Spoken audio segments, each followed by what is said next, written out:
లలో ఆడసింహం అందం ఏముందండి? శివంగి గాంధీ కాదు అందం, మగసింహానిది అందం. అసలు లోకంలో నేను మన్నింపబడదును గాక, అందం మగవాడిదే. లోకంలో చూడండి, నేను అన్నానని కాదు, ఎక్కడికక్కడే ధర్మం సుమండి. నేను ఎక్కడ ఎలా మాట్లాడాలో అలాగే చెప్తాను. కోడి పుంజు అందమా, కోడి పెట్ట అందమా? కోడి పుంజే అందం.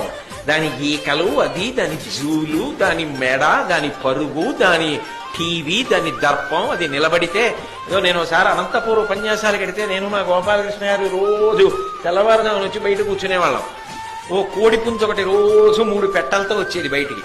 నేననేవాడిని, దశరథ మహారాజు గారు కౌసల్యా సుమిత్ర కైకేయితో విహారానికి వచ్చినట్లుంది కదా గోపాలకృష్ణ గారు అంటుండేవాడిని.